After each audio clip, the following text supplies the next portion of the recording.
After months of waiting for any footage, we finally got the very first trailer for Spider-Man, Brand New Day. And guys, we can already say that Destin Daniel Cretton, the director, is not messing with us. Yes, everything is there. Spidey swings, cracks jokes, is poor and alone, and above all, extremely stylish. He promised us that comics and their aesthetics would be his main inspirations. And when you see this kind of shot, you can't help but be won over. This week, we reacted live to the release and analyzed every sequence shot by shot. But now it's time to take a deeper look at this trailer, to discover everything it tells us, but more importantly, everything it tries to hide from us. And believe me, there's a lot to say, because this is probably the most secretive film in the history of the Marvel Cinematic Universe. We've gone through all the rumors, and even the most credible insiders have been fooled. But now, the footage is here, and together we're going to break down absolutely every nanosecond of what seems to be the analysis of the most promising Spider-Man films. I'm warning you, we're jumping headfirst into the spoiler zone, the zone of all dangers. You're here with Kevin Buchart, your favorite theorist's favorite theorist. Intro?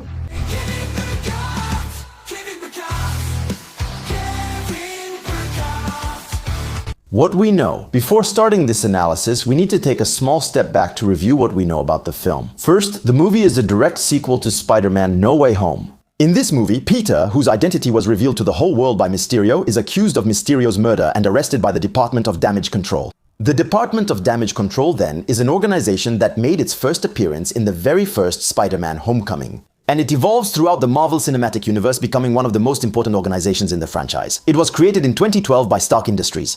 Back then, its job was to clean up the devastation left by the Avengers.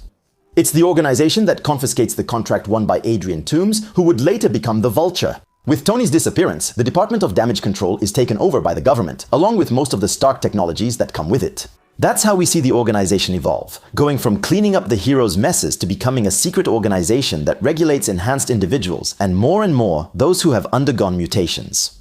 And it's probably Tony Stark who made the Department of Damage Control evolve this way, since back during Civil War, he was the one in charge of the Sokovia Accords and tracking down unregistered heroes. Anyway, they've made several notable appearances in the Marvel Cinematic Universe since then. First, in No Way Home, with their intense interrogation of Peter, from which they were saved by Matt Murdock. But also in Ms. Marvel, where they became downright militarized. With Stark technology, we also discovered their prison for supers in She-Hulk, the one where Abomination is being held.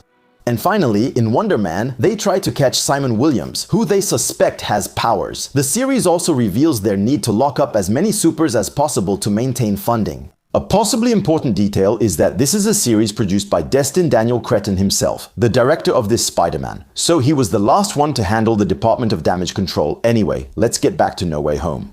Peter goes to find Doctor Strange to make everyone forget that he is Spider-Man. Everything goes haywire, and Peter is forced to sacrifice his identity and everything he holds dear to save reality. Peter's identity completely disappears as a result. Only Spider-Man remains. No one has any memories of him. And that's how, at the end of 2024 in the Marvel Cinematic Universe, Spider-Man becomes New York's full-time vigilante. But then, when does this movie take place? Apparently at several periods, from after No Way Home up to the present. By the way, that's also what we're going to analyze in this trailer, because we can clearly divide it into three parts. Thanks to his suit during the first part of the movie, Peter still has his web shooters from his very first costume. Unlike the ones developed by Stark, which he no longer has access to, they're bulky and temperamental. Then comes the time for mutation. Clearly, something is going to happen to Peter.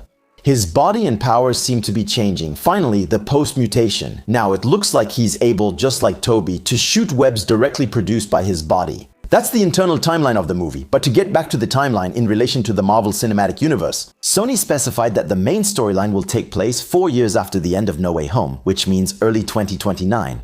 Yes, because the trailer shows us a sunny New York with trees full of leaves, so it's not Christmas, but much later, which places the movie in the Marvel Cinematic Universe timeline.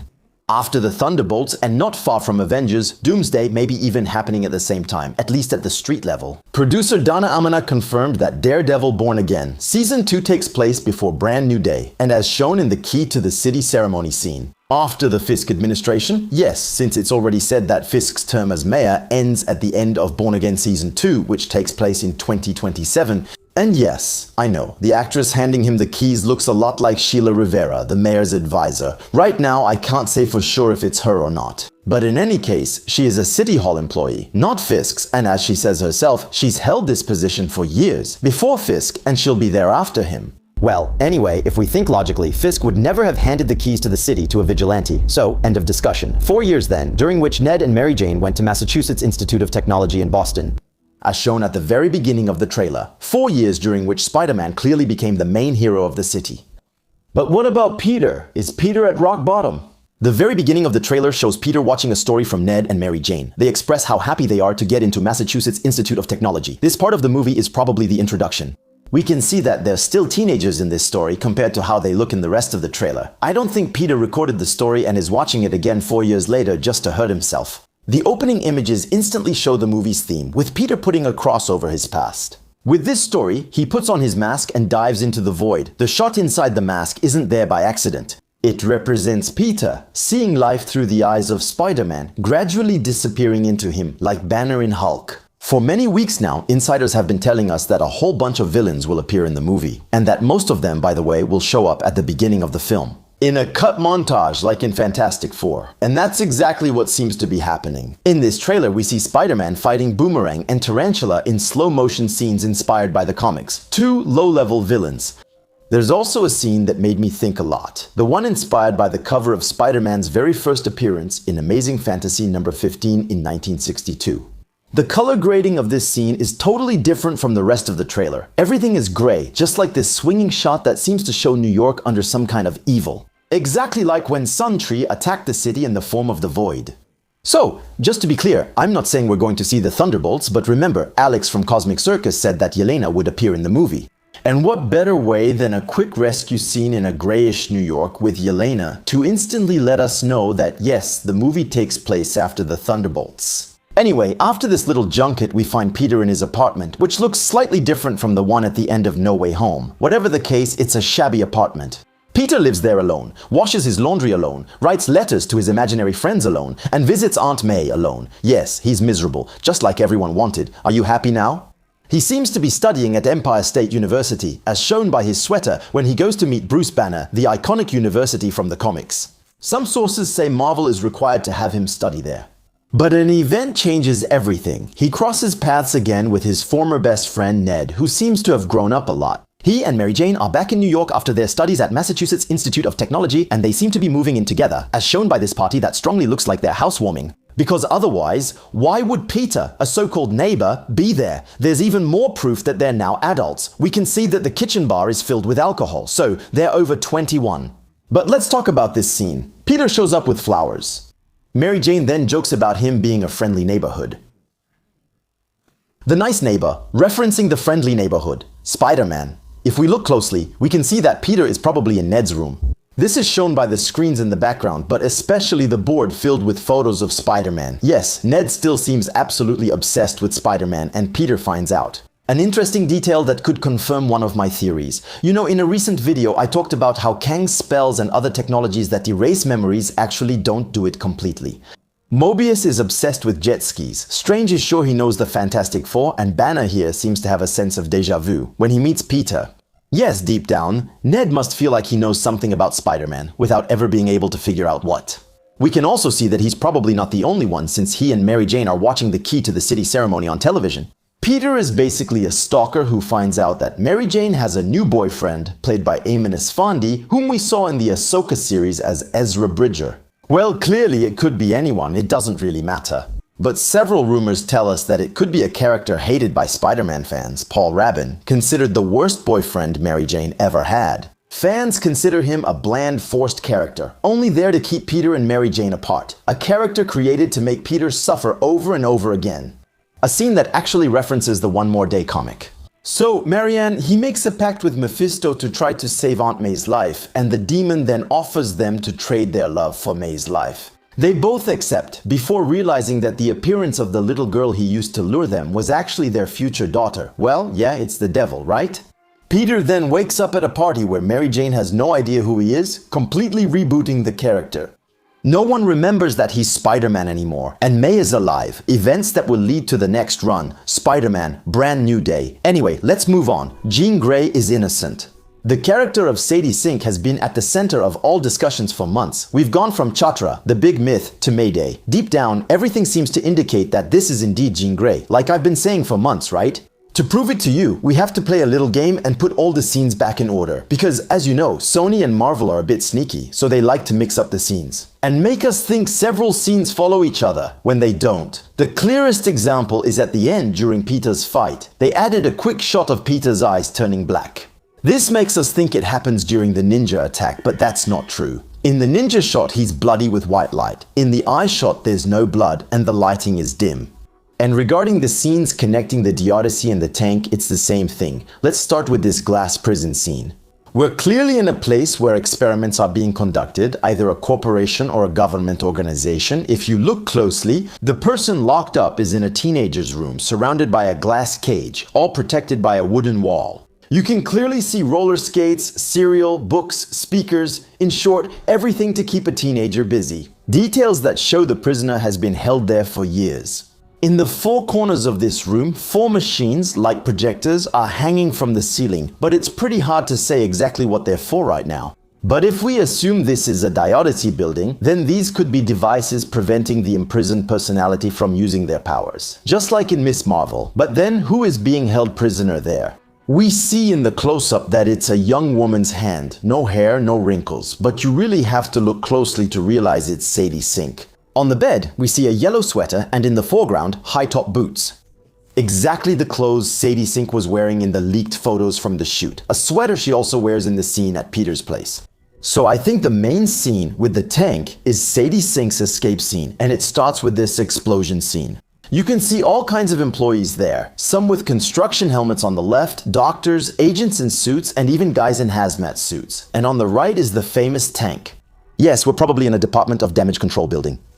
By the way, this is exactly the building from which some leaked set photos were taken. Remember that hole in the wall? And yes, that building on the right is the one where McGargan appears in the helicopter. Whether it's in the first trailer that leaked or in the leaked photos, and we'll get back to that. Right after that then, Sadie Sink would manage to escape and use the tank parked on the right, the tank that then goes on to wreak havoc in New York. And that Peter and Frank try to stop Frank, who already seems to know Peter at that point, which means they've already met. With a quick glance, we can see that Spidey still has his web shooters. So we're still in the first part of the movie. By the way, I love the dynamic between these two characters. Unlike Daredevil, I think Peter is going to drive the Punisher crazy instead of playing a game of who's tougher. Anyway, Peter stops the tank from crashing into a bus. And no, Rogue isn't inside. Yes, I know what you're thinking. And the vehicle ends its run in a building it tore open. Here, we see that Peter is accompanied by Department of Damage Control agents, so they're not directly chasing him. We'll also see later that they discuss all this with the director of the Department of Damage Control, so there's something fishy going on. But we'll talk about that again later. When he opens the tank, he finds Brigitte from accounting, clearly under some kind of control. That control then passes to a guard, who smiles mischievously at Peter, and then to another. As if the mind was escaping, jumping from one consciousness to another. It's with this scene that we understand that the telepath is behind all of this. And so, Sandy Sink is actually Jean Grey. And in fact, it's a huge distraction to disappear without a trace. But many of you ask me in every video, why include mutants in a movie? Spider-Man, the quest for mutation, we see it in this scene. Peter seems to be wasting away, he gets sick and wakes up in a cocoon. After that, his body changes and now seems able to produce his own spiderweb, like Tobey in Sam Raimi's movies. But that doesn't seem to be his only change, because in the following scenes he doesn't seem to control his abilities anymore, and he starts learning them all over again. As seen in his web-filled apartment, where he's noticeably more muscular, or when he's jumping across rooftops. It's clearly a tribute to the first Spider-Man, where he goes farther than expected, gets tangled in his web, and catches pigeons stuck in it. Peter is now stronger than ever, and he'll have to control himself so he doesn't kill his enemies with a single unpleasant blow, or worse, completely lose control. But what happened to him? To understand that, we need to look back at the comics. In Spider-Man the Other, Peter realizes his abilities have changed. He becomes more and more tense, and for the first time he can't dodge bullets. He then tries to heal himself, first with the night nurse Claire Temple, who returns in this movie, and then with his fellow Avengers. Strange even goes so far as to tell him that he needs to prepare to die, and that's exactly what happens. After he's found half dead following a fight with Morlun, he's taken to the hospital. When Morlun comes back, to finish the job, he comes across Mary Jane, but Peter protects her. However, he has mutated, he has become monstrous, and as a result, he dies. The next day at the morgue, Mary Jane only finds his shell, an empty body like a spider's. In fact, he has shed his skin and is mutating inside a cocoon formed under a bridge. After a spiritual journey and meeting the spider totem and the man spider, which we might also see in the movie, perhaps as a hallucination or a dream for example, Peter then comes back stronger than ever with the ability to produce his own webs. We can even imagine that the scene with the black eyes is linked to this transformation or to his arachnid self taking control. And you can clearly see that when he comes out of the cocoon, he's in his underwear. No, his costume didn't disintegrate, he's probably dead. In short, Peter is undergoing a mutation. And why and how? Well, there are two possibilities. The first is that Peter gradually disappears in favor of the spider, giving up his humanity to it, and his spider gene takes over, which once again is the theme of the movie. We hear a voiceover describing the spider's 3 cycles, which represent its stages of evolution. From the egg to molting to its adult size, 3 stages during which the spider is weak and has to rebuild itself. A voiceover whose origin is unknown, but in the first teaser, which leaked, it simply came from a documentary that Peter was watching. The second possibility could be that it comes from Jean Grey herself. There must be a reason why the god here kept her prisoner and experimented on her, and I think it's connected to the Scorpion, but also to all the other enhanced villains we see. In the jump cut at the beginning, I mentioned the leaked set photos showing McGargan in a prisoner's outfit near a helicopter. We've established that this is a building belonging to the god here, so I think the god here is releasing prisoners who might be okay. They agreed to experiments to boost their abilities in exchange for becoming agents of the god, tasked with hunting superhumans. We see that Boomerang and Tarantula have tech equipment, but also Scorpion, who has a super stylish mechanical armor. He even tells Spidey, who at this point no longer has his web shooters, to get out of his way. So he's not just a simple criminal, he has a mission. We can also see that his stinger melted a metal crate on the side. Many insiders have also mentioned other villains who could appear, like 8-Ball, Namrod, or even Tombstone enhanced criminals. In the comics, several characters are behind these enhancements, whether it's Dr. Octopus, Oscorp, or even the Jackal. However, in the Marvel Cinematic Universe, none of these geniuses or corporations exist yet. So I think it's the god from here who's behind all this. And maybe, why not, it could be the Jackal, who has also been mentioned, helping them out. The Jackal, also known as Professor Warren, who is an expert in biology and genetics, I mentioned it to you earlier. At one point, Spidey has a meeting in the office of the character played by Trammell Tillman following Jean Grey's escape. They're talking about a threat that can't even be seen. And this character is actually William Metzger, the current director of the god here in the comics. Metzger is a charismatic politician, leader of the anti-mutant militia. He's the cornerstone of the anti-mutant project and within the FBI has developed weapons to destroy them. Well, you might be starting to see where I'm going with this. With a telepath in his arsenal, he might be able to detect future mutants. And it's probably the events of this movie that are going to make him snap, turning the god from here into a future mutant hunting organization on a whole different scale. Which answers your question, why would Jean Grey be there in the movie? Well, simply to prepare for the future of mutants in the Marvel Cinematic Universe. Anyway, we also know that in the movie, Bruce Banner is going to completely lose it and bring out the Savage Hulk. So, she might have the ability to unlock something in the minds of the people whose minds she manipulates. That's how the god here would use her to force suspects to reveal themselves. Because in Wonder Man, we can see that they have to catch someone in the act to capture their suspects. With Jean, there's no more doubt. She can activate the powers of her targets. By the way, just like Hulk, maybe she's the one who triggered Peter's mutation. A shot with a drop of water makes us think that Peter's senses are exploding, but maybe that shot is actually the moment when Jean slips into Spider-Man's mind. An immersion that would allow Jean to discover all his secrets. Because as we see in the trailer, at one point she's in Peter's apartment and causes him some kind of hallucination. In the first trailer, which had leaked, we even heard her say, "You're a mess, Spider-Man, get out of my way, or it won't just be your friends who won't remember you here." She threatens him, saying she'll make him forget who he is. We also see in some leaked videos from the set that the god from here tracks down Sadie in what appears to be a university, probably Peter's. In this video, we see them arresting her, and in this one, putting her tied up in a response truck. So it could be at this exact moment that she manages to reach Bruce Banner, causing an uncontrollable psychic wave during her arrest.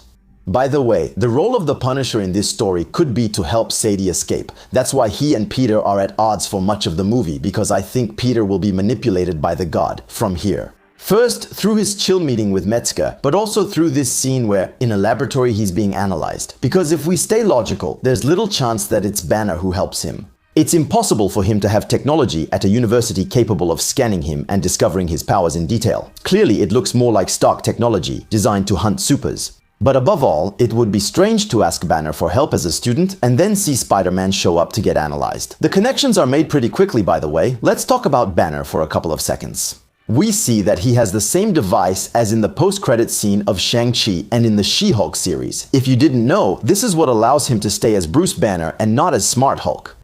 Alright, and to get back to the Jackal, I even think it will be Professor Warren who will take care of it. Let me remind you that in the comics, he's the one who clones Peter, and now Spidey has given him everything he could possibly need. Well, after that, to go as far as starting the Clone Saga, no, actually, I'm getting a bit carried away with Jackal here. Anyway, anything is possible, but Sadie Sink's character is the heart of the movie. He actually appears third in the cast, right after Tom Holland and Zendaya, proving how important he is, and I think that in the end, Peter will team up with the Punisher to go save her. What the trailer hides? The trailer is packed, but it doesn't reveal everything, and thankfully so. Yes, the movie is going to introduce a lot of villains, but for now, there's no appearance of Hulk, and I hope they keep it that way, unlike Captain America 4, which spoiled everything for us. Another notable absence is the character Tombstone, who is announced as the successor to the Kingpin, head of the underworld and main villain of the upcoming trilogy. You know what? That's great. I like the fact that the movie teases us with all the pieces of the puzzle for the future of the Marvel Cinematic Universe street-level version, but keeps all of this as a huge teaser for the trilogy, Destiny. Daniel Cretton definitely has a well-crafted plan, unlike his predecessor. Another thing we haven't talked about is the ending and the hand. First of all, as I was telling you, no, the scene with Peter's black eyes isn't from that scene. It probably represents a moment when the mutation takes over. And no, sorry to disappoint you, it has nothing to do with Venom or the symbiote. We'll see that later, of course, but not now. So, let's focus on the hand. A few months ago, the film's costume designer's Pinterest board was leaked. We saw that she was researching costumes for both male and female characters, using samurai and techno shinobi as references. A tag on the tank made us think it was the introduction of Martini, also known as Mr. Negative, and his inner demons, which turned out to be a false lead. Now, we know that this research was leading to the Hand, but one detail bothers me. The Hand is an ancient Japanese organization that we've already seen in the Marvel Netflix series. They have an army of zombie ninjas, but this organization is very old-fashioned and only fights with traditional weapons. So, yes, here, most of the ninjas have katanas, but when you look more closely, the two ninjas at the ends have bats that glow with a blue energy. That may not matter to you, but for me, I think of Dizano. Knowing Destin Daniel Cretton directs Shang-Chi and is dedicated to the source material, I don't believe for a second that this detail was put here by accident. Either the Hand is now allied with Dizano, or it's the Dizano attacking under a false flag pretending to be someone else. So how can you tell who's who? I don't know, maybe the Department of Damage Control as well. Whatever happens, they're in a prison and they've unmasked Peter. So, who did they come to free? That's a good question. They're either at the Raft, which seems unlikely, or in the Department of Damage Control prison, which isn't in New York, or maybe just in the prison where Gargan was with the Vulture. Maybe they're planning a massive breakout that would allow the Department of Damage Control to freely recruit criminals. But anyway, let's note that Peter doesn't have the web shooters. Let's assume we're in the second part of the movie. Or there's another possibility, a bit crazy, but it would explain why the insiders have been completely wrong these past few months. We talked about it during the reaction live. But it could very well be that the Hand's attack is actually a massive prison break of all the dangerous criminals held there. That would be a direct inspiration. At the beginning of the run, New Avengers Disassemble, this entry point into the comics that I mentioned in my Getting Started guide in the description, sees Spider-Man getting completely overwhelmed. He's then joined too late by the Avengers because the Spider-Queen was keeping them busy in Manhattan, so in a way she actually made this escape easier. In the comics, her powers include controlling arachnids but also telepathy and mutagenic transformations. In other words, just one of her kisses can turn you into a huge monster. Why? I'm saying that could explain everything? Because insiders were convinced that Sadie Singh was playing Chakra, who is also supposed to be able to control minds, and is also a kind of arachnid entity. In short, it could be that this Spider-Queen is the new leader of the Hand, and that she's the one behind most of the psychic attacks. Blaming Jean, but also that she's responsible for Peter's mutation and Hulk's rage. Her storyline could then lead to Spider Island in Battleworld, just like in the comics. And it's there, in Secret Wars, that the adventures of John and Peter would continue in the Spider Island run. She teams up with the Jackal, him again, to turn Manhattan into Spider-Man. Yeah, I know it's a bit crazy, but who knows, that would be the movie's big twist and fit with insiders who believe the film will be partly multiversal. By the way, the scene where Spider-Man charges at the Hand strangely reminds us of the one in No Way Home, where characters had been erased. Remember, and really, who better to accompany Spidey than Daredevil? I didn't tell you anything. We'll see. Still, this remains a mystery we'll explore in the coming weeks. Finally, we haven't discussed the last shot of Spider-Man and Mary Jane on a rooftop. And what can I say, they'll never manage to make her love him. Another thing, she's literally his wife. Now yes, here we are again in a scene straight out of Sam Raimi. Yes, Peter is going to use Spidey to seduce her. What more do you want me to say? Well, my friends, I hope that now this trailer holds no more secrets for us. I feel like I've covered everything that can be said. But honestly, after my live stream, I rushed things to get the video out to you earlier. So if you noticed anything else, please don't hesitate to let me know in the comments. If you're new here, I analyze and theorize weekly about Marvel and Detective Comics topics. We'll see each other next week for the ultimate Daredevil recap, and if you haven't seen my latest video about Thor's return, I highly recommend it.